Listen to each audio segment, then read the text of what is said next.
Welcome, everybody. It's Wednesday, October 25th. John Aravosis here with the Aravosis Report, coming to you live from Washington, D.C. Talk about the latest news from Ukraine and Israel. Since that war has been going on, I decided to cover it too because I think it's important. So join us to talk about both.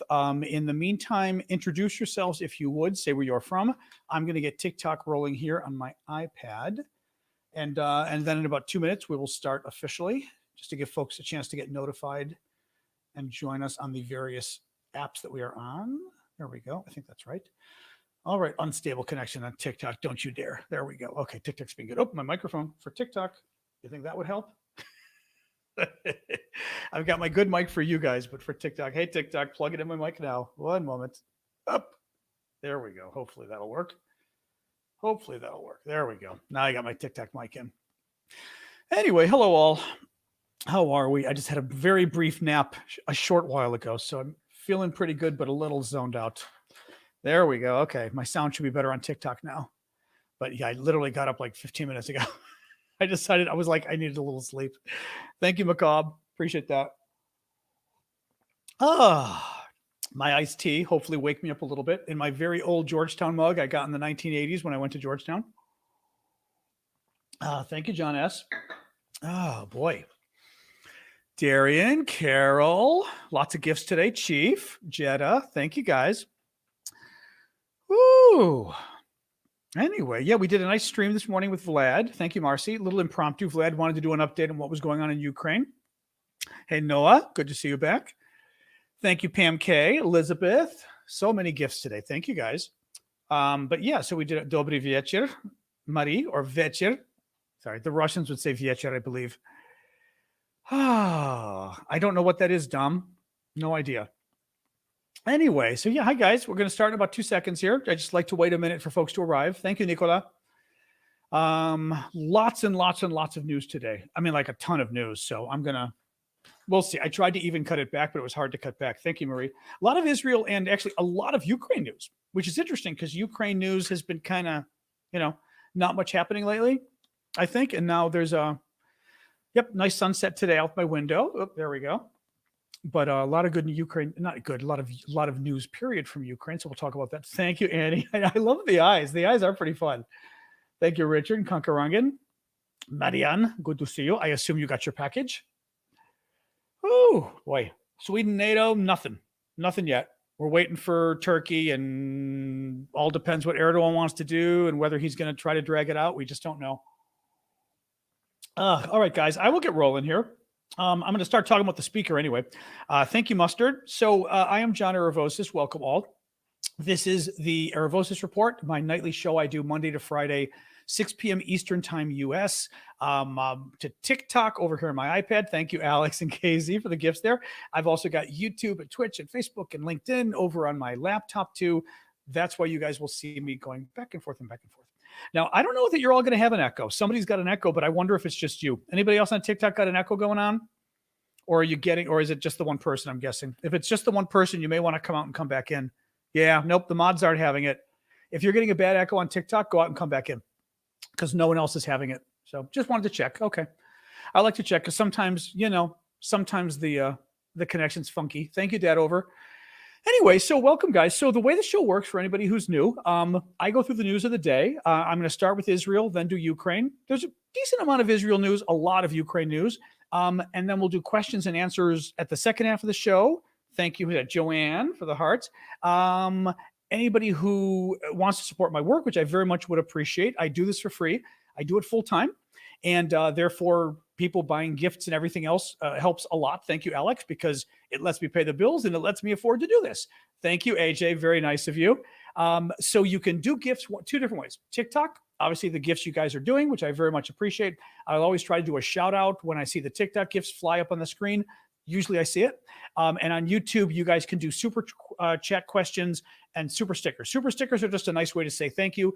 Super chat is a question. And if you pose the super chat question, since you have to pay for it, I will always try to answer those as the next thing I talk about as my thank you. All right, guys, let me get rolling. Thank you, Ragu, for that.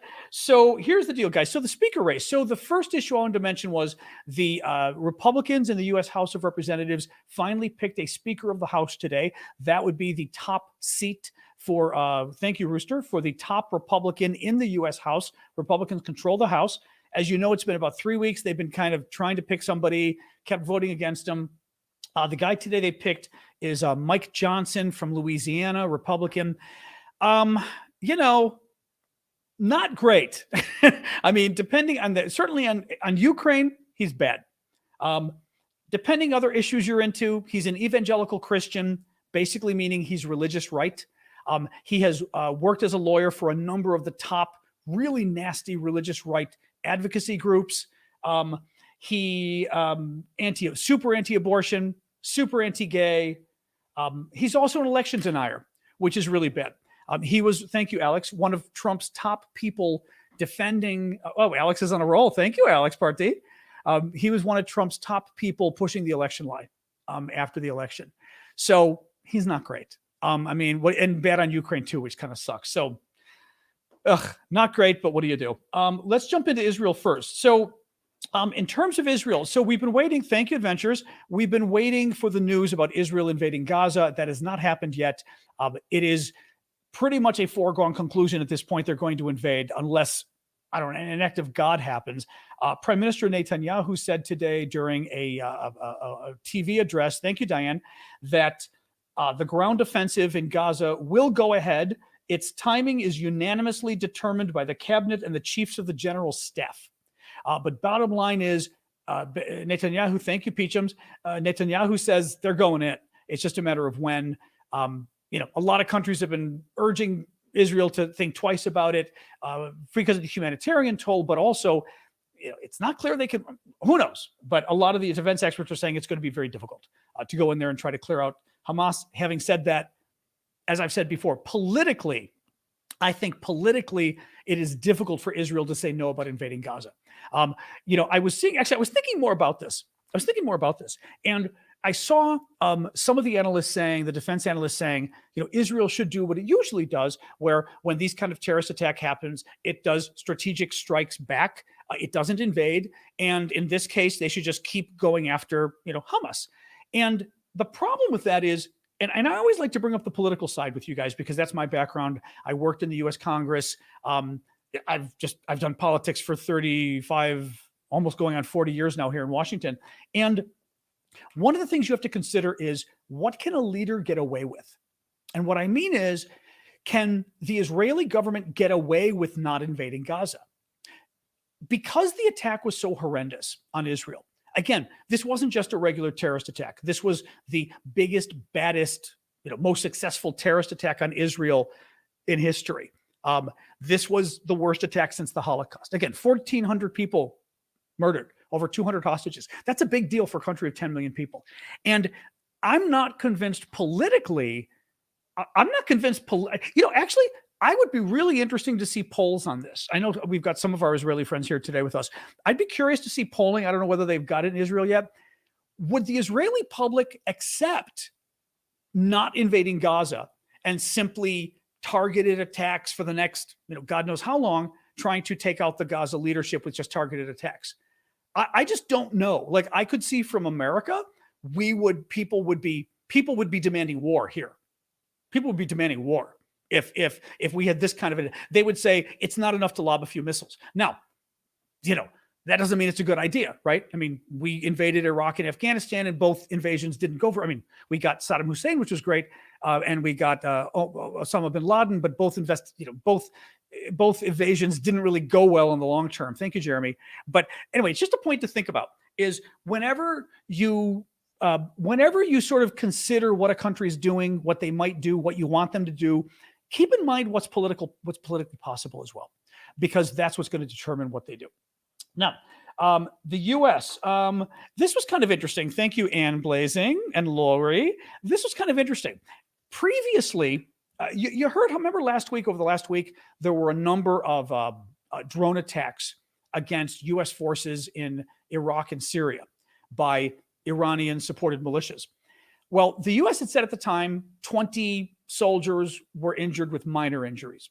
And it's funny, one of the folks I followed on Twitter, a defense guy, said, what does that mean? Like previously, they claimed minor injuries and some of these guys had traumatic brain injuries. Well, what happened? Today we find out that a few of the U.S. soldiers had injuries, reporting injuries that were consistent with traumatic brain injuries. Now, who knows? It sounds like a little more damage. Now they're back at work, so at least these guys weren't gravely injured. But it sounds like these drones did a little more damage than we thought. In one instance, I guess one of the drones was blown up. The other one actually hit. In any case, that's going to be an interesting question too. These were U.S. soldiers. This, I believe, was U.S. soldiers in southern Syria. It said, the story I read today, were the ones that were reporting. How exactly were they saying it? Symptoms. The soldiers reported symptoms of traumatic brain injury. That's pretty bad. That's going to be interesting as time goes on. I mean, I think I would not be surprised if Iran certainly at least uses its surrogates to go after U.S. troops, to go after U.S. ships in the region. It's a little dangerous because, well, here's the problem. In many conflicts, I think the U.S. might not stick around if we had too many killed, right? Public opinion would turn against the U.S. government if several of our boats got blown up, we lost hundreds of troops, whatever. The problem is we're talking about Israel. And again, this is where I get into the whole, you've got to think of the actual politics of what's going on. The U.S. is really strongly behind Israel. It would take a lot. I don't think we would. I just don't think we would turn on Israel. I really don't. In our government. It's pretty bipartisan too, Democrats and Republicans. I mean, there's a segment of Democrats who don't like Israel, but they're not the majority of Democrats, and Republicans forget it. Thank you, Noteworthy. Anyway, just kind of bringing it up. I just think it's certainly something that we're worried about in terms of U.S. troops and attacks on them, but I'm also not convinced it's going to make a difference. Wall Street Journal had a story today that in the weeks leading up to Hamas's October 7th attack, I'm just going to read you the story here. Thank you, Joe. On Israel, hundreds of Palestinian Islamist militant group fighters received specialized combat training in Iran, according to people familiar with the intelligence. Roughly 500 militants from Hamas, thank you, Sherry Burt, roughly 500 militants from Hamas and an allied group, Palestinian Islamic Jihad, participated in the exercise in September, which were led by officers of the Quds Force, the foreign operations arm of Iran's Islamic Revolutionary Guards. Senior Palestinian officials and Iranian Brigadier General Esmail Khani, the head of Quds Force, also attended. Thank you, Lori. Very generous gift on TikTok. I appreciate that. This was the interesting part. U.S. officials said Iran has regularly trained militants in Iran and elsewhere, but they have no indications of a mass training right before the attack, and no information to suggest Iran conducted training specifically to prepare for the events of October 7th. So what they're saying is, yes, Iran may have trained these guys, but the U.S. at least does not have intelligence that Iran trained them for this attack.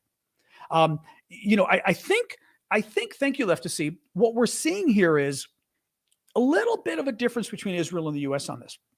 Israel has been sort of increasingly going after Iran in the last week or so, or blaming them for the attacks, etc. And the U.S. has been trying to distance itself a little bit. Thank you, user 2149. What is also interesting about this Wall Street Journal article is they don't say whose intelligence. Let me again. It says this is from the first paragraph of the story. In the weeks leading up to Hamas's October 7th attack on Israel, hundreds of the Palestinian Islamic militant groups' fighters received specialized combat training in Iran, according to people familiar with intelligence related to the assault. People familiar with intelligence. What people and which intelligence? They're not allowed to say whose. The fact that they then quote the U.S. makes me think it's not U.S. intelligence. Could it be Israel's? Maybe. Could it be European? Maybe. But I think you're seeing, again, a difference here between the U.S. saying we're still not really convinced of what Iran's role was here, and the Israelis being much more convinced, which is interesting. UN Secretary General is under some fire. Let me have a little bit of water here. This is kind of interesting. So Secretary General gave a speech yesterday talking about sort of everything. I mean, the attack on Israel. Thank you, user 2149. The attack on Israel, the situation for the Palestinians, very concerned about the humanitarian situation for the Palestinians in Gaza. And he said a line that got the Israelis really pissed off. But honestly, let me read it to you. Let me just read this to you. So what he said was that he criticized the Hamas attacks on Israeli civilians, killing them, taking hostages, and then said that the Hamas attacks, I'm sort of quoting and paraphrasing, did not happen in a vacuum, and the Palestinian people had endured 56 years of suffocating occupation. Now, here's what's interesting, okay? The Hamas attacks did not happen in a vacuum, of course. We've got years and years of history between Israel and the Palestinians and the Arabs and the terrorists and everybody else. Thank you, Jalopy. And snake person or lizard person, thank you. Right? So I'm saying, like, so let's do a couple different things. First, let's look factually at what he said. Okay, thank you, Lori. And it's true.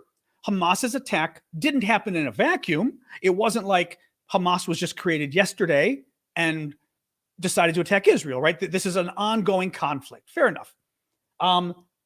It is also true that the Palestinians have suffered 56 years of suffocating occupation. True. The reason they've suffered occupation, of course, here's the thing. Okay, here's the thing. A couple things. One, politically, I think it was really stupid of him to say what he did because he was making an excuse. He was saying that basically, yeah, all these Israelis got murdered and it was the worst slaughter of Jews since the Holocaust and the worst terrorist attack in Israel's history.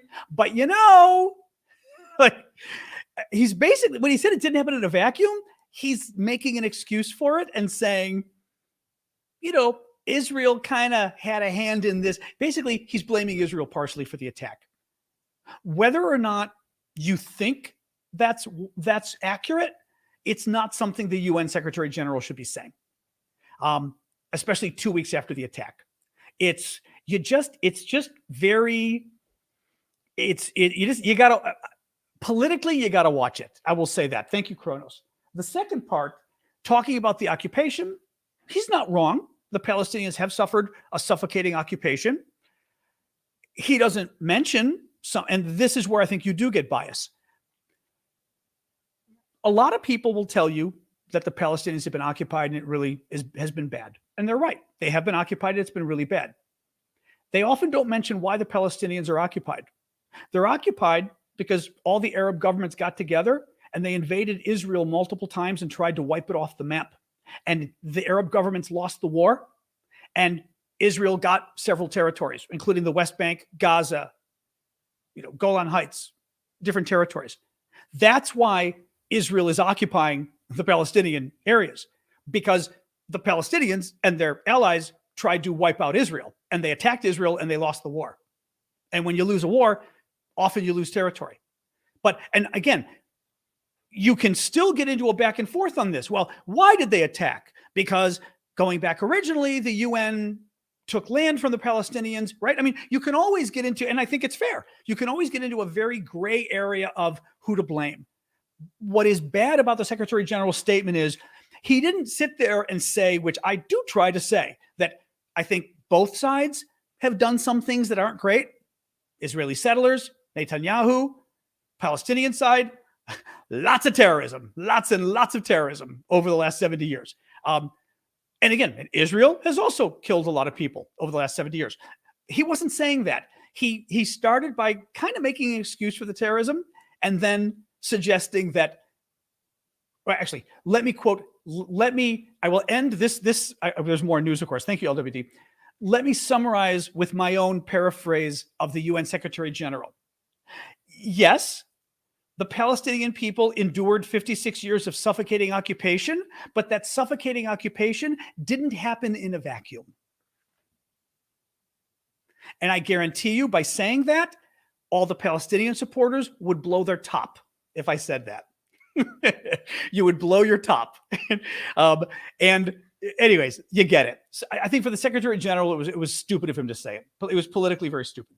The United Nations. So since we're talking about the UN, as I told you yesterday, I don't care about United Nations resolutions. They're stupid. I mean, I worked at the United Nations. It's a horrible place. They're just stupid. I mean, the United Nations has been debating for days, which meaningless resolution they should pass about Israel and Gaza and the Palestinians and blah, blah, blah. And it's just stupid because none of them matter. Okay. But they were discussing a couple resolutions today. The U.S. put forward. So previously, the U.S. had opposed a resolution the Russians wanted, calling for an immediate ceasefire. U.S. and Britain both don't want a ceasefire because a ceasefire means basically Israel can't defend itself. And I would agree with this, frankly. A ceasefire, well, here's the problem. It's not like we're way into a war here and we can have a ceasefire. The Palestinians, their government at least, attacked the Israelis. They massacred them. The Israelis are fighting back. You don't call for a ceasefire. Basically, I punch you and I immediately go, ceasefire. And you're like, you just punched me, right? That's from an Israeli perspective or a US and a UK perspective, what's going on. So what the US proposed today was similar resolution, but instead of a ceasefire, the US proposed a humanitarian pause. Now, the difference, I believe, would be a ceasefire means stop the fighting, period. Just stop the fighting. And we'll negotiate and we just stop fighting. A humanitarian pause would be, for example, stop fighting for the next 3 days or 5 days so aid can be brought in, people can leave, blah, blah, blah, and nobody's going to get hit. That would be a humanitarian ceasefire. U.S. proposed it today. Russia, China, and the United Arab Emirates voted against it. I think Russia and China may have vetoed it. I'd have to double check. I think, yes, it was vetoed by Russia and China. Russia, China, and the UAE want a ceasefire, of course, but Israel doesn't want that. So US and UK keep vetoing that. So the resolution went nowhere. And I will say this, as I said before, who cares? I mean, I really mean it. It's a statement by the UN. I guess moral statements are helpful, maybe.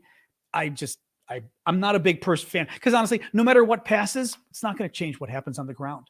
We need to figure out how to resolve this conflict, not figure out the best meaningless statement the UN can give out. So I think it's kind of stupid and it's taking energy away from focusing on the conflict, but whatever. What else we got here? The United Nations says Gaza hospitals are running out of fuel. That's bad. And several have already run out. So this is regarding the issue that Israel has stopped food, fuel, and other humanitarian aid from going into Gaza. Israel says, which they're not wrong, they don't want it going to Hamas, which is the government of Gaza. It also happens to be a terrorist organization, and it happens to be the terrorists who attacked Israel. Having said that, if you cut all food, fuel, and I shouldn't say cut all. You cut the food, fuel, and water that was coming from Israel. They were dependent, and energy, by the way, as well, electricity. They were dependent on all of this from Israel. Israel's perspective is, well, you attacked us and declared war. Why would I keep providing these to somebody I'm going to war with? Thank you, Lori. Which isn't a bad argument, to be honest. I mean, Russia and Ukraine, right? Russia bombs Ukraine. If Ukraine is providing Russia with water, oil, and fuel, they're not. But if they were, I could see Ukraine going, screw you. Actually, Ukraine did cut off water a couple years ago to Crimea. They did. They cut off the water because it was coming through Ukraine. So I could see from Israel's perspective, the problem is by doing it, this was the mainstay of food, fuel, and water going to Gaza. So it's not like you get it from us, get it from somebody else. The problem is, it's from what we hear, it's a lot. And the fuel is actually causing problems with hospitals and elsewhere. So it's a tough situation. And again, I will come back to what I always say about it being gray. I don't accept people who go, oh, it's obvious. Just don't, just lift it and give them everything they've got. Well, you're at war with them. I mean, if you're at war with a territory or a country or whatever, do you continue trading with them? Well, I think it's, that's my point. Generally speaking, you wouldn't continue trading with them. But in this case, Israel provides a lot of the stuff that goes in, and honestly, you've also got Egypt. Egypt is blockading everything too. Keep that in mind as well. In any case, but it's an interesting point though. I mean, anyway, bottom line though, having said that, civilians are getting hurt, and I am sympathetic to that. And if hospitals are getting shut down, that's not good. They've got to find a way. They've got to find a way to not just shut down hospitals and starve people and cut off water. You can't do that. The problem is they've got to also figure out a way of keeping it away from Hamas, and I'm not sure how you do that. This was kind of a wild statistic. So Israel released data today on the hostages. So you know how there's 220 hostages, more or less, that are left. Thank you, Mundashi. Appreciate that. And more than half of the estimated 220 hostages have foreign passports, which is wild. It gets even crazier. A little less than a quarter of the hostages that Hamas took when they invaded Israel were from Thailand. A quarter of the hostages are Thai. They were basically workers working in Israel. It's a little crazy. I mean, I'm kind of wondering too, if this isn't why they're trying to negotiate the release of the hostages. If half the hostages have foreign passports, that's not good. That's not good for Hamas, is what I mean, because you've now got a lot of countries around the world who you pissed off, by the way, including Russia and China, reportedly. But listen to who they've got. They've got 54 Thai nationals, 15 Argentines, 12 Germans, 12 Americans, 6 French, 6 Russians. I also had read earlier that they've got Chinese as well. But very interesting. I just had not known that. Another thing. So Biden put out a very interesting statement today criticizing Israeli settlements. The timing of this is fascinating because, generally speaking, the U.S. obviously sides with Israel. And Biden, I mean, again, our government is like this with Israel. There's no daylight between us and them. For Biden to come out today and criticize Israeli settlers and Israeli settlements is just extremely interesting, because you typically wouldn't do that only 2 weeks after your ally, basically, war was declared on your ally. Thank you, Nikki 8. So listen to this. Very interesting. This is from Sky News. Biden offered a rare criticism of Israeli settlers in the West Bank, saying they are attacking Palestinians. Biden has repeatedly said Israel needs to defend itself against Hamas while protecting innocent civilians in Gaza. Quote, I continue to be alarmed about extremist settlers attacking Palestinians in the West Bank, Biden said. They're attacking Palestinians in places that they're entitled to be, meaning the Palestinians are entitled to be. What is also interesting is Biden didn't just criticize the settlers for attacking Palestinians. He called them extremist settlers. That's really interesting, right? I mean, so you're not just criticizing what the settlers are doing. You're saying the settlers are extremists. Very interesting. I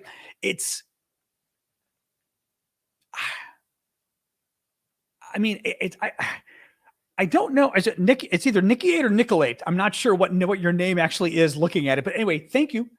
Thank you for the ghost. I'm not sure what he's doing. I'm not sure if he's trying to, signal to the Arab world that he's, trying to be fair. Thank you, Arifa. I don't know also if he's trying to signal to Israel that and I think this is possible too. Biden could have told Israel privately, you've got to, stop it with the settlers in the West Bank. There's been reports of the settlers attacking Palestinians, things like this. He may have told them privately, you need to rein the settlers in, and maybe the Israelis told him, screw you. And that's why Biden's going public. He could. Now, actually, Serge Suitcase says it could be signaling U.S. progressives. That's possible too. He could be trying to do it for a U.S. domestic audience, showing the wing of the Democrats that basically don't like Israel and support Palestinians. He may be signaling for them that, okay, I'm gonna do something to support you too. Anyway, I just thought that was very interesting. All right, that's what I've got for Israel. I'm going to do Ukraine in a second. Just to remember, guys, I do this full time. I do it for free. And the way I'm able to do this is with your guys' gifts. So please do keep the gifts coming on TikTok, on YouTube, Super Chat, Super Stickers. Also, you can do memberships. We just had somebody who signed up as a Ko-fi member right before the show tonight. It's a way of becoming a monthly contributor. You guys can do it on TikTok. You guys can become subscribers. I think there's a star or something maybe near the comment box, and you can click that and sign up as a monthly member. You get special emojis, and you also get to join the weekend show. I do a show almost every Saturday morning, 11 a.m. Eastern Time, U.S., We often beam in my friend Vlad. We actually did one this morning too with Vlad, just for subscribers from Ukraine, talking about the latest there. You guys, thank you, Ava. You guys can do it. Excuse me. You can become members with YouTube. You click the $sign at the bottom of the screen. I'm talking to my computer now, my YouTube folks. YouTube, the $sign at the bottom by the comment box, click it. You'll see super chat, super stickers, and memberships. Thank you, Allie and Martin, both. You click the memberships and it gives you membership options. Again, basically it's monthly contributions. Thank you. Who's that? Lizma and Benjamin. What it allows you to do is, well, first, you're supporting my work. That's the bottom line. You're helping me do the show by doing that. But it also, you get special emojis too on YouTube. You also get access again to the weekend show. The YouTube subscribers, along with Ko-fi, Discord, and Twitch, also get access to our VIP auctions. We have auctions we do on Discord that are, we have public auctions for everybody, and then auctions just for the subscribers.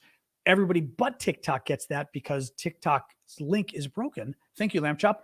With our Discord. TikTok hasn't fixed it yet. In any case, lots of ways you guys can help. I'd appreciate it if you would. At the very least, if you can, the easiest way is just keep the gifts coming on TikTok. Super chat, super stickers on YouTube. And I appreciate it. It helps me pay the bills, frankly, which helps me keep doing this. So thank you. All right. So Ukraine, thank you, Lizard Person, for that. And Valerie. So Ukraine, today is day 609 of Putin's 3-day special military operation. Russia today tried to scare people by doing a rehearsal of a nuclear attack. And you guys who are regulars know how I feel about Russia's nuclear threats. I get bored quickly.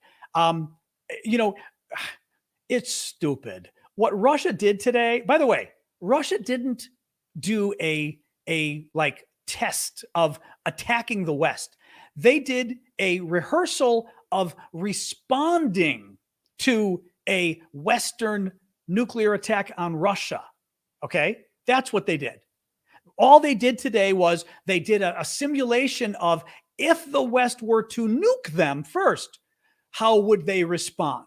Well, so what? I don't care, right? I mean, I don't care.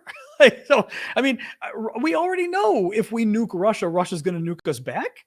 And the same thing vice versa. If they nuke us, we're going to nuke them back. So why should I be scared that Russia's did a practice run of responding to a nuclear attack when, of course, they would respond to a nuclear attack, right? Any case, as I told you guys, Russia does this stuff just to scare you and freak you out. It's the only reason it's always an ongoing psychological game trying to get you to not support Ukraine because you think, oh my God, nuclear war.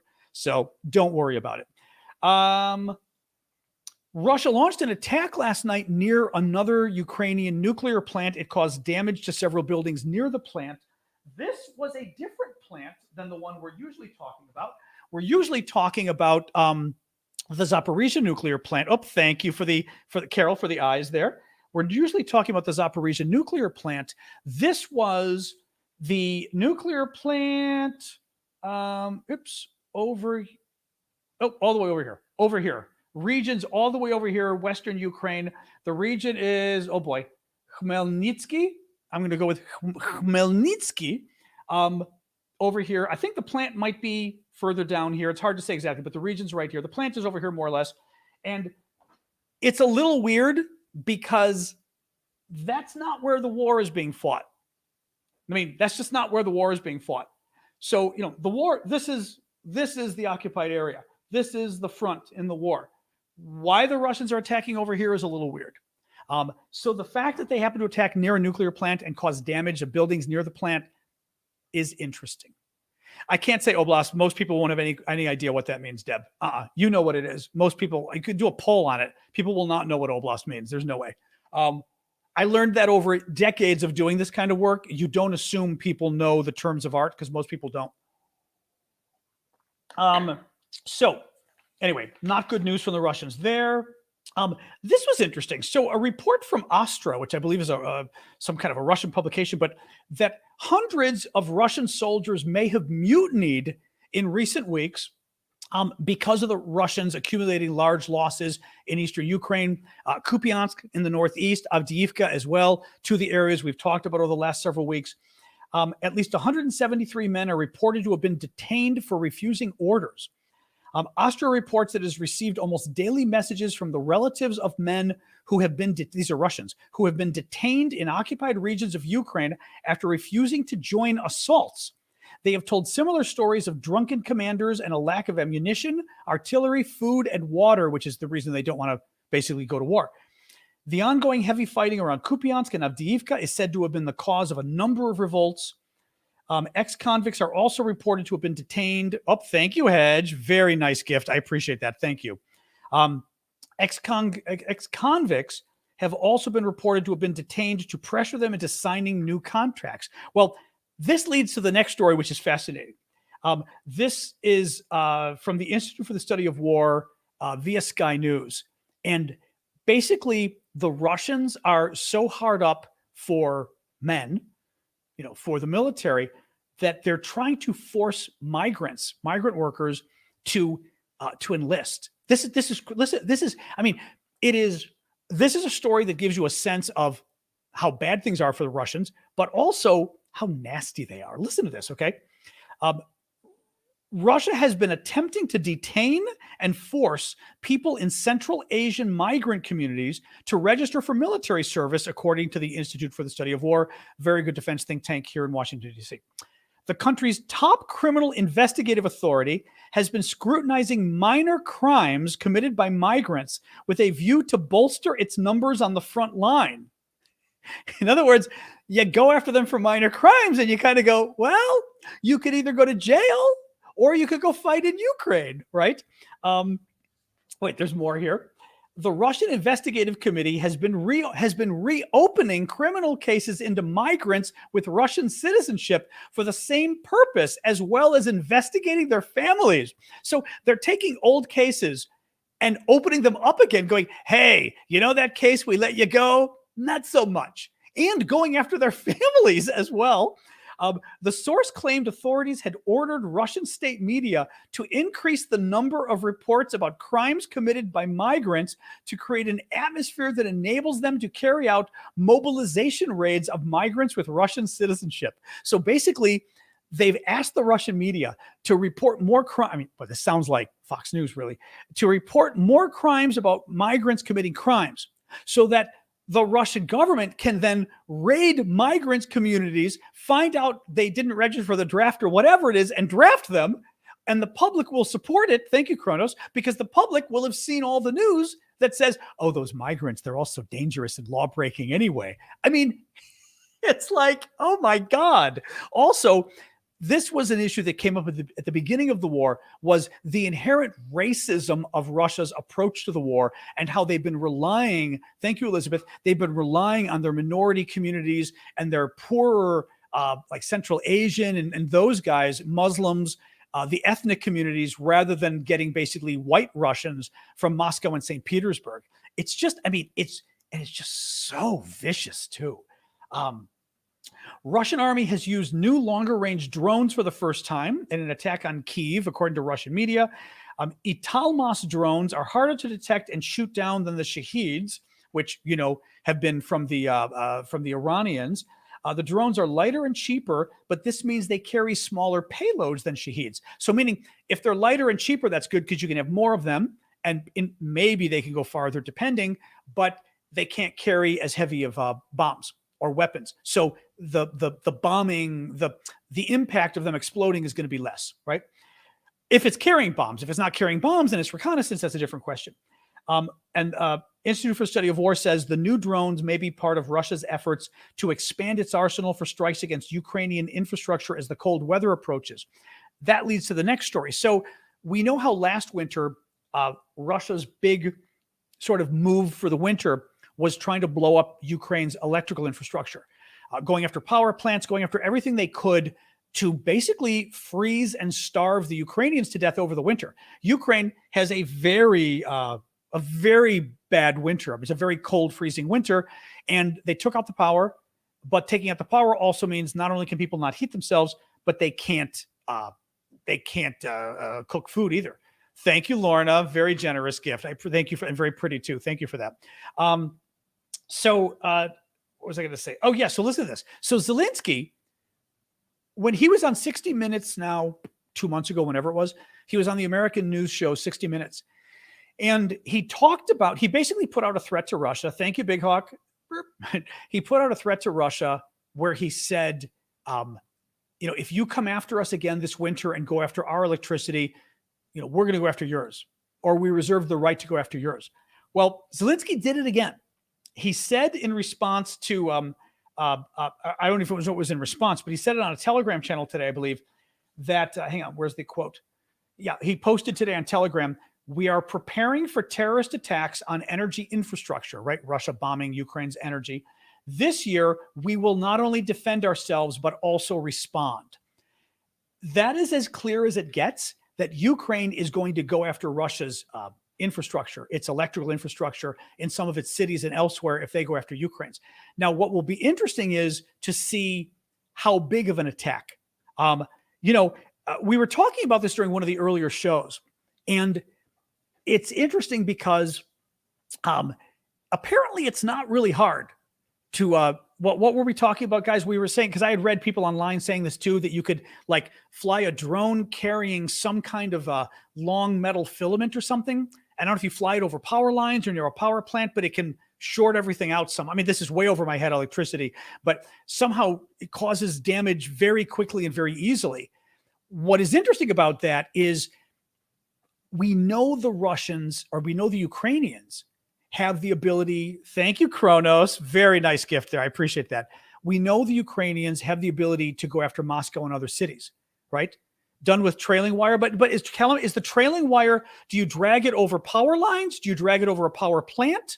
Where do you drag it over to create this sort of surge that takes out the power? Long, bare copper wire on a cheap drone? Okay, but what would you have to take it over to cause the actual... Thank you, Elizabeth. Lots of nice gifts tonight. Drag over a power line or a power plant. Okay, and how much does it take out though? Does it just take out does it take out the power plant and you can fix it very easily? Or if it's over a power plant, does it basically break the power plant or break the power lines? So now a lot of things have to be fixed. Like potentially half of Moscow? Okay, that's interesting. Would be very temporary. Okay, up to 48 hours? That's still interesting. Well, for Moscow, that's interesting. Okay, so people are saying it's an easy fix. Depends what it hits. But you could potentially take out half of Moscow, and you could potentially take out, meaning take out the electricity in Moscow. And, thank you. Actually, that's a very nice gift, too. I know that. Thank you. I'm trying to get myself up on the gift so I can give you guys special thanks when they're really nice ones. So thank you. But I think from a Ukrainian perspective, the Russians in Moscow don't worry about things like this. It doesn't happen.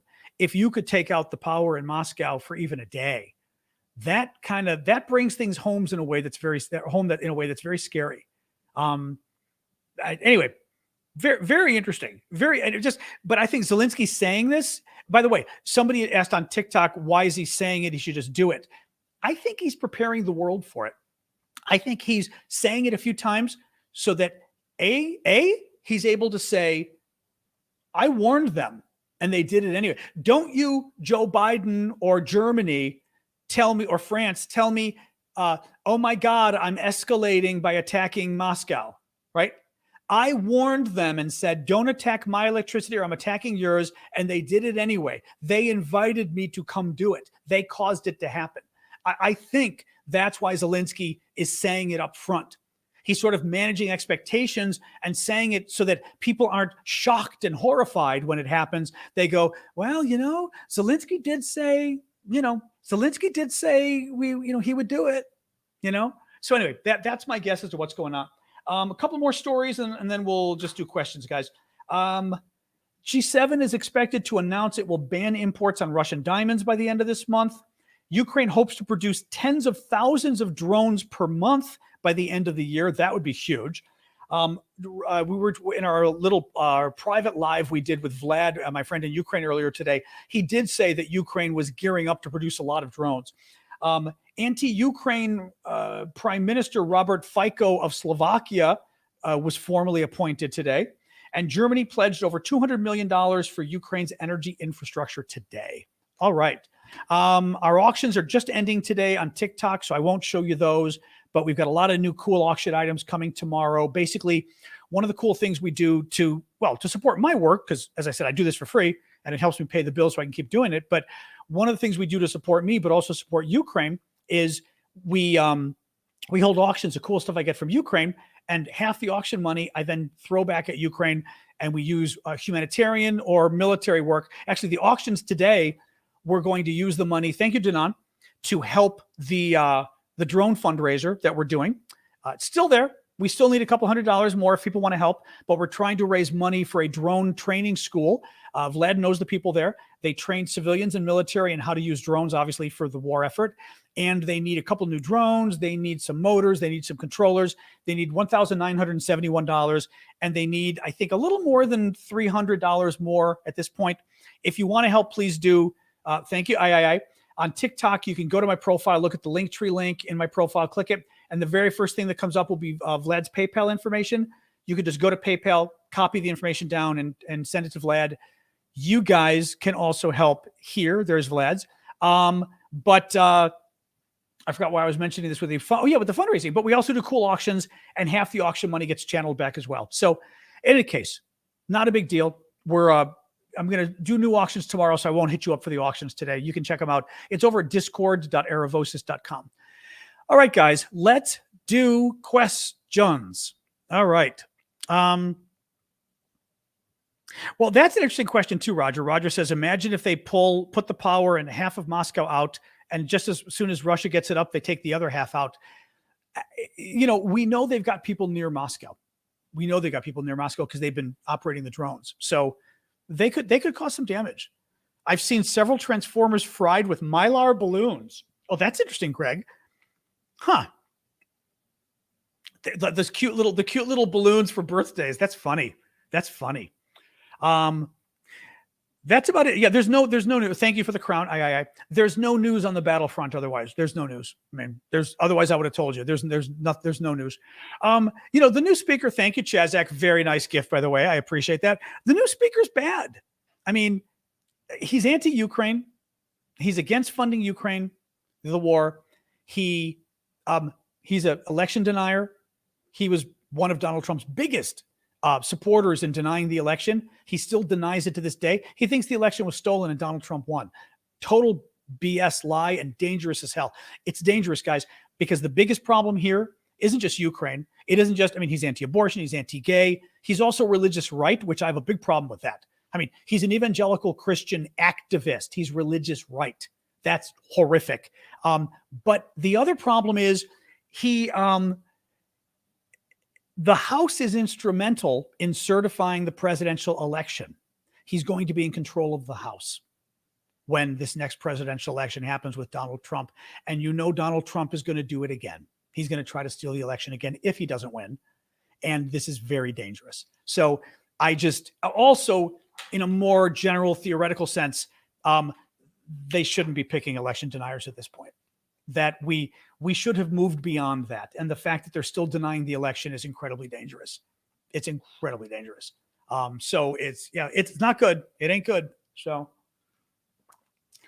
now, from a Democratic perspective, if other than that, Mrs. Lincoln, thank you, Flicker, there is the fact that voters are not going to be thrilled with it. He seems like a very nice man until you look at his beliefs and then you go, So voters may not like him, which is beneficial, I guess, if you're a Democrat. In any case, all right.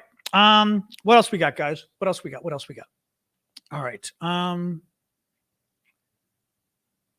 really. Not really. Sorry, somebody on TikTok was saying, I think the U.S. is using Israel just so they can make a move against China and Russia. No, the U.S. and Israel are like this.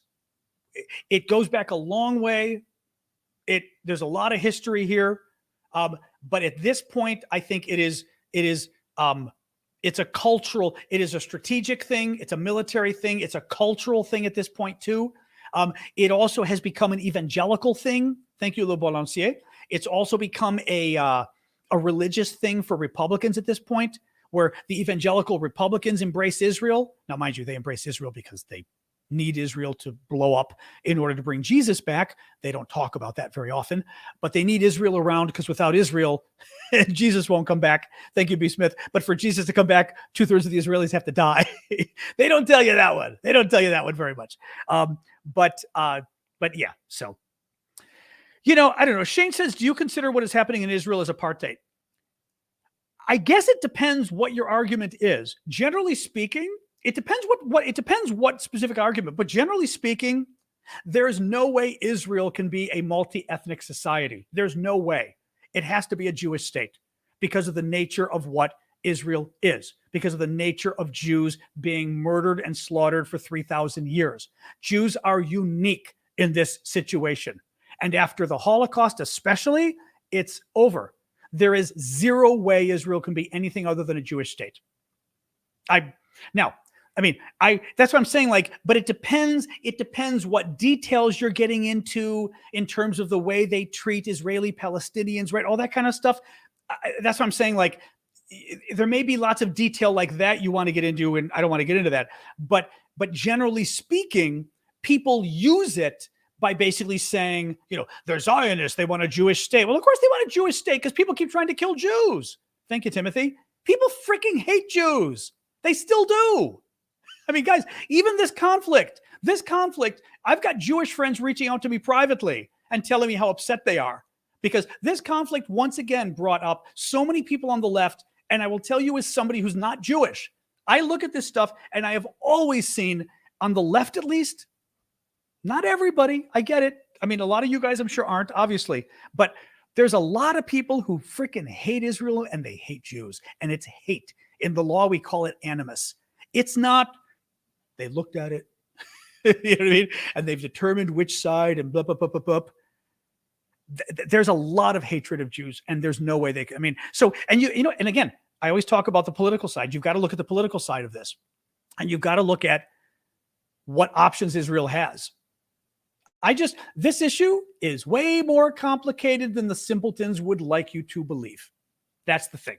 I say simpletons, meaning the folks who say it's very easy. The Jews just have to leave. It's very easy. Israel should just let everybody in. Sure. And by the way, Palestinian state. I support a Palestinian state, but I don't have a good answer to Israelis who say, what's going to happen when we give, the Palestinians a real state? And then they bring Hamas, a terrorist group, in like they did last time. And all of a sudden now they're a haven and they've got Islamic Jihad and everybody else too. Thank you, Johnny. And now they're a terrorist state on the border with Israel. And they did in 2005. They did it once. Israel pulled out of Gaza and Gaza became a terrorist haven. I don't have, if you've got a good answer for that, I'm game. But you've got to give me an answer, for example, or give the Israelis an answer, actually. If we give the Palestinians a state, how do we stop it from becoming a terrorist state? I don't know. And that's why this stuff is really freaking complicated. It's really complicated, guys. Anyway.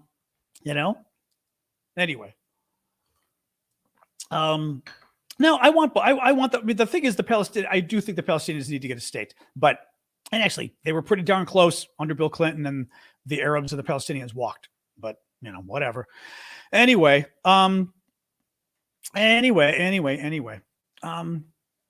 give them back their land. Well, maybe they should have invaded. I mean, guys, you can't just say that.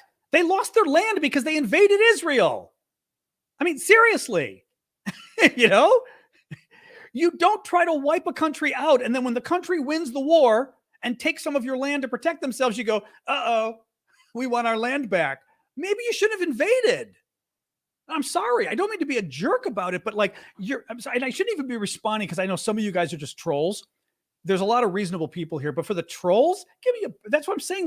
It's just people playing games, and they're never going to win this. They're never going to win this, you're never going to win this because it's never going to get settled with the nonsense of people who don't want peace. They just want to hate, it's not black and white at all. That's the problem. It's not, no, we need, honestly, and as I said before, I think Netanyahu's I don't like Netanyahu. I think he's a warmonger. I think he wants war. The settlers, The settlers in the West Bank drive me up the wall. I think they're obnoxious as hell, and they shouldn't be there. But everything else, you've got nonstop terrorism against the Jews. You've had nonstop terrorism for 70 years, 80 years. You kept declaring war on them. Thank you, Laura and Kronos. What do you expect them to do?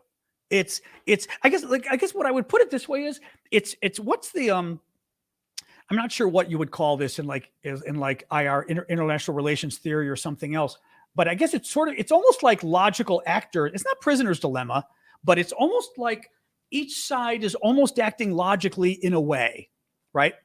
Like each side has got some points. I mean, forget the freaking terrorists, but each side has a point. And if you talk to one side, you go, yeah, you're right. You are oppressed. And you talk to the other side and go, oh, that's right. But they do slaughter you. And then you talk to the other side and go, well, they slaughter you because you slaughtered them first. And then you go to the other side and go, well, it wasn't really first because I was here for, and it's this back and forth and back and forth. And is it game theory though? I guess maybe it is game theory, but it's the point where I think both sides have a point and both sides have unclean hands, in my opinion. It's a law term, but basically meaning when, thank you, Darian, you've been wronged, but you also, it's almost like you get into a fight with your brother and you are the troublemaker, but then your brother punches you in the nose and your mom gets mad because the brother shouldn't have punched you, but you instigated the entire thing to get your brother to punch you. You did not have clean hands in the law, we would say. So meaning your brother's guilty of punching you, but you're a little guilty too. And I feel like both sides are a little guilty too. And I've always felt that way in this conflict. And it always pisses people. Yeah, it always pisses off some people. And you know what? I'll live with it. So are the troops finding tunnels? I don't know if they're finding them. They know some of the guys. There were some guys they caught the other day trying to sneak into Israel that came via tunnels. I know that. Thank you, Cameron. Appreciate that. What else we got, guys? What else we got? Sorry, I was warned not to respond to trolls. I'm not going to respond to troll comments. Anybody who's got a serious comment, feel free to bring them up. But I'm not going to respond to troll comments. So, I don't know. Is it true that Putin had a medical incident? The problem is the sources are kind of BS. There's a Telegram channel that keeps reporting Putin's illnesses. And at some point, it's going to have to come from somebody more serious. It has to come from somebody more serious, So I don't know. He certainly displays some aspects of it, his swollen face. I was talking to a friend who was former CIA that was telling me his face, he has, I forgot, I think they were saying that it was like steroid use, like too much, but steroids used because he's got some kind of a chest problem. It could have been COVID. It could have been something else, and used so many steroids to clear up his chest that was part of the issue with his, his face and everything. We know he's got he seems to have some weird problem with his hand. There have been multiple videos of him sort of sitting there, and he'll be like sitting on a chair and holding the chair thing like this, like the other hand's normal, and this one's just gripping, the arm of the chair. Things like that suggest there might be something wrong, but we don't know. We don't know. Oh boy, no Ukraine aid in the supplemental with the new speaker. He's not going to want it, but they've got to negotiate it with the Senate. And then the question, so basically the issue here is Biden has proposed $100 billion, whatever it is, for Ukraine, Israel, also some humanitarian aid for the Palestinians, also some money for the U.S. southern border with Mexico. And the MAGA Republicans say, no, we don't want Ukraine in there. Mitch McConnell in the Senate, the Republican leader in the Senate, said he's fine with it, which is very interesting. Or he wants to negotiate, but he's not necessarily opposed to it. And the question will be, the MAGA guys in the House want to pass Israel aid. My, not concern, but I think when it comes down to it, Biden is not, and the Democrats will not want to risk not passing aid to Israel with Ukraine being there. And I think they'll drop Ukraine. But they could, and I think they're hoping Republicans feel the same way, that Republicans are afraid that they'll be responsible for aid to Israel being held up. and that basically if the Republicans complained about Ukraine aid, it could hold. Anyway, we'll see. The idea of tying it together was that hopefully together they both help the other one pass. But I don't know. I don't know. I don't know. Oh, anyway. What else we got, guys? What else? What else?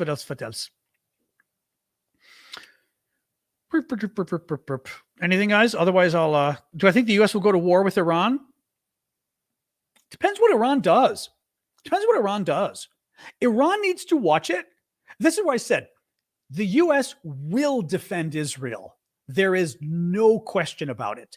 The only question is whether Russia and Iran, for example, and maybe, Hamas and Hezbollah or Syria, for that matter, don't know that. If they don't know it, they've got really bad diplomats. I mean, they're really stupid, because absolutely positively we'll go to war for Israel. We will, if we have to. Iran is hopefully not stupid enough to do. I think Iran is going to do the more sly stuff, empowering, slipping weapons and money to Hezbollah and to Hamas ongoing, right? They're going to try to empower them to attack us so that Iran itself doesn't attack us. They don't want to attack us enough that we have a reason to attack Iran directly, I think. But, for example, if an Iranian militia, they've already been attacking U.S. military bases, very dangerous, Iranian-tied militias. If they attack a U.S. ship and cause any real damage and kill U.S. troops, I mean, there is a chance, things could get hotter with Iran. They could get hotter with Iran, but I think it's going to depend a lot on what Iran does, though, right? Well, I mean, that's an ongoing thing with Iran getting nukes. I mean, the biggest problem with Iran getting nukes or stopping them is, and this was something 20 years ago. 20 years ago, Iran's nuclear facilities were buried in the mountains. And I remember talking to some defense intelligence guys back then saying, you can't bomb them. They're too deep. You would have to invade Iran in order to literally put U.S. troops on the ground. And it was something like an astronomical number of U.S. troops on the ground in order to take out Iran's nuclear weapons. That's the problem. So, okay, Callum's saying the same thing. The facilities are so underground, you'd have to physically invade them to stop them. That's the problem. So it's the same problem for Israel as it is for us. Having said that, I don't think Israel can let Iran get nukes. I don't think we should let Iran get nukes, but I don't think Israel can let Iran get nukes. So I don't know. That's a very scary scenario.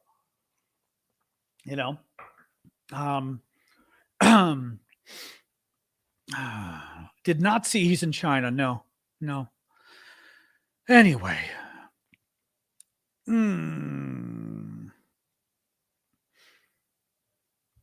Sorry. Anything? I mean, I see there's a lot of questions, but a lot of it's kind of like, I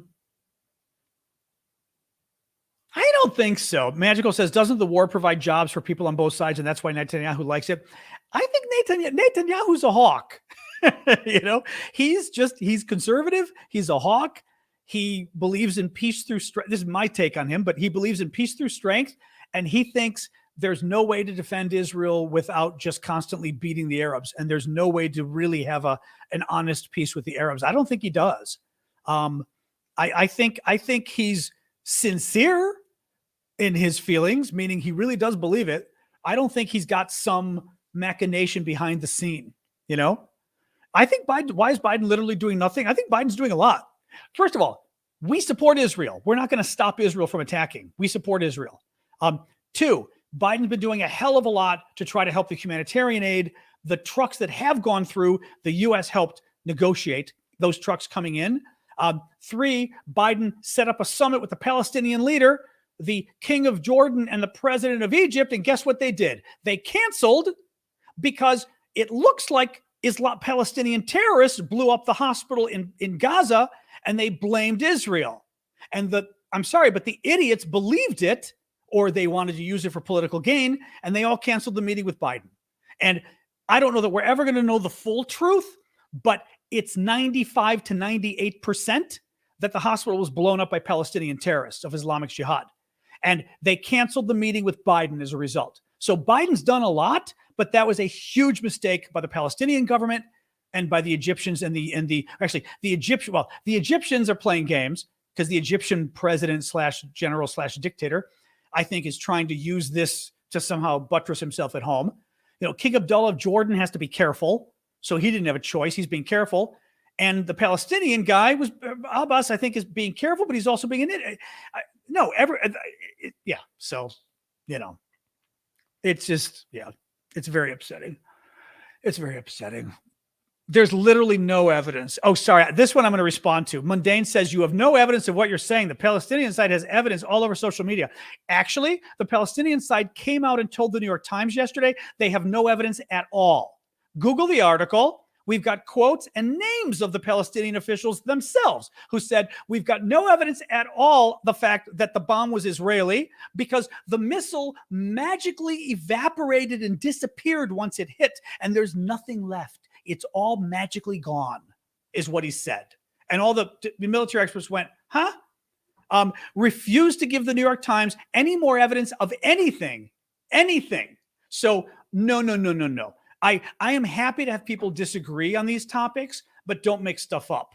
The Palestinians and or Hamas have not provided any evidence that Israel bombed that hospital. All the evidence suggests that it was Palestinian Islamic Jihad, and you guys can check it out. The Associated Press did a deep investigation. CNN did a deep investigation. The Wall Street Journal did a deep investigation, and all of them found the same thing, that it appears it was a Palestinian terrorist group that did it. And again, the nature of this issue is people don't like the truth. Oh, I know it was a troll, but I want people to know. This is one of those issues that people need to know the truth, though. So sometimes people are trolls asking these questions, but it's important to tell them that if you think your side is right, go check out the the New York Times article and ask yourself why those Palestinian officials provided nothing, absolutely nothing. And they refused to provide any evidence. I mean, come on. They were there. They should have the fragments of the Israeli missiles right there, right? Yeah. And it didn't hit the hospital anyway. It hit a parking lot. Now, mind you, it still killed, we believe, a couple hundred people.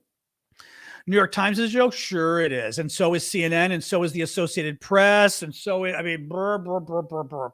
Come on, guys. Come on.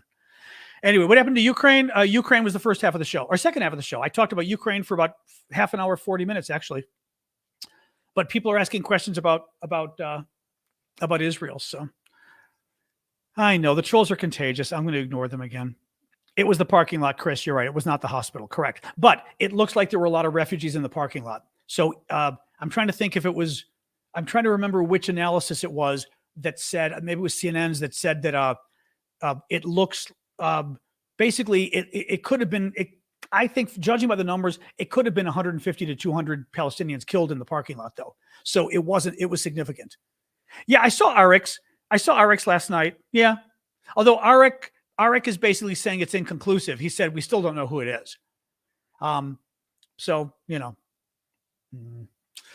anyway, I know. But anyway, enough of that. So what else? Does Ukraine get more of the ATACMS half long range? Yes.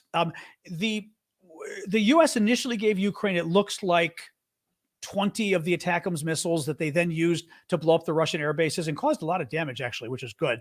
Blew up a lot of Russian helicopters. They're the shorter range ones that can only go 100 miles instead of the longer range ones that go 200 miles, which is what Ukraine and all the defense guys wanted, and gals. But the other day, the Ukrainians said that they talked to the Americans, and basically it was a really weird statement, but the statement was basically that the U.S. promised to keep providing more and more ATACMS each month, so that a steady supply will be coming, is what it seemed to be. They were being cagey about it a little bit, but that's good news if it's true, because 20 isn't that much. The one attack that was done, not the one, there were two attacks on the Russian air bases. That first attack could have been 6 missiles right there. They only had 20. The ATACMS are expired. They're like 27 years old. They're expired. They apparently still worked very well. but they're expired, so the U.S. wouldn't be using them anymore anyway. But they did a hell of a lot of damage, so it'd be good if they could still get them. All right, I think I'm going to do a summary, and then we can go to Discord for a few minutes because we haven't done that. Well, we did that on Monday. We didn't do it on Wednesday. So let me do a quick summary of the news, guys, and then we'll go over to our Discord community and hang out and sing camp songs and all sorts of things. And there you go. So hang on a second. Boom. Summary of the news we covered. I first started talking about the House Speaker race and that the Republicans now have a new House Speaker, Trump ally, election denier, Ukraine skeptic, evangelical Christian activist, what's his name? Mike Johnson. Israel, Prime Minister Netanyahu said today that the ground offensive will go ahead. It's just a matter of when. The U.S. had previously reported that more than 20 U.S. troops suffered minor injuries when drones attacked them in southern Syria in the last week. Now the story comes out that several of the U.S. troops reported injuries that were symptoms of traumatic brain injury. Wall Street Journal says in the weeks leading up to Hamas's October 7th attack on Israel, hundreds of Palestinian Islamic militant groups fighters received special, I can't believe they wrote that, Palestinian Islamic militant groups fighters, like that's not even English, Wall Street Journal, received specialized combat training in Iran. U.S. Secretary General Guterres is under fire from Israel for saying that the attack that Hamas did on Israel did not happen in a vacuum and that the Palestinian people endured 56 years of suffocating occupation. UN resolutions, varying UN resolutions between the U.S. and the Russians, and basically the UN is stuck and not passing anything, but I don't think we should care because the UN doesn't matter. I mean, they're literally resolutions. They don't mean anything. They're statements. They don't mean anything. The UN says Gaza hospitals are running out of fuel because of the Israeli blockade. More than half of the estimated 220 hostages remaining in Hamas's hands have foreign passports, and almost a quarter of them, 54, are nationals from Thailand. Biden criticized Israeli settlers today. Very interesting move. With Ukraine, it's day 609 of Putin's 3-day military operation in Ukraine. The BBC says Russians rehearsed their ability to deliver a massive nuclear strike in response to a Western nuclear strike. And I explained to you why you shouldn't care, because we already know Russia can respond to a nuclear strike. So who cares? I mean, let's just not, we won't attack them and we don't have to worry about their nukes hitting us back. Russia launched an attack last night near another Ukrainian nuclear plant. This was a plant that's different than the Zaporizhia one. This one's further west. No damage to the plant, but damage to some buildings nearby. Still very dangerous. Hundreds of Russian soldiers may have mutinied in recent weeks as a result of the fighting around Kupiansk and Avdiivka in eastern Ukraine not going well. A lot of troops have been dying, and reportedly at least 173 men were detained for refusing orders just in the last few weeks. Russia is targeting migrants, especially Asian migrants, as new recruits for the military, and they're basically trying to force them to sign up for the military. The Russian army reportedly is using a new longer-range drone for the first time, possibly as a precursor to attacking Ukraine's electrical infrastructure in the winter again. Zelensky repeated his threats that if Russia attacks Ukraine's electrical infrastructure, Ukraine will respond and go after Russia's electrical infrastructure. Thank you, Joe. Hard to say, electrical infrastructure. A lot of in there. The G7 is expected to announce it will ban imports on Russian diamonds by the end of the month. Ukraine hopes to produce tens of thousands of drones per month by the end of the year. Anti-Ukraine Prime Minister of Slovakia, Robert Fico, was appointed today. And Germany pledges over $200 million for Ukraine's energy industry. All right, guys, I'm going to go. Let's go over to Discord. Thank you for joining us. We're over at discord.aravosis.com. I've got an after party I hold over there. Just look for the after party at the top part of the Discord. Turn up your volume. I talk, you listen, you type. And we hang there for a little bit and just kind of, it's very, very relaxed. We tend not to even talk politics. Dobry Nich, Marie. We tend not to talk politics. We just hang out. So feel free to join us there. You can check out, there are a couple auction items remaining, but it's discord.aravosis.com. Otherwise, join me tomorrow night, 6 o'clock Eastern, for more of the fun. We will talk again about the latest in Ukraine. And if there's Israel news, we'll talk about that too. And there you go. So thank you for showing up, guys. Thank you for the gifts. I saw a lot of gifts coming in tonight. I appreciate it. and just for being here. So I'm going to sign off, log into the Discord, and then brush my dog's teeth because she likes that this time of night because she gets a treat at the end, and then join you. But all right, I'll talk to you guys later. Thank you. Have a good night. Join me at the Discord, discord.aravosis.com.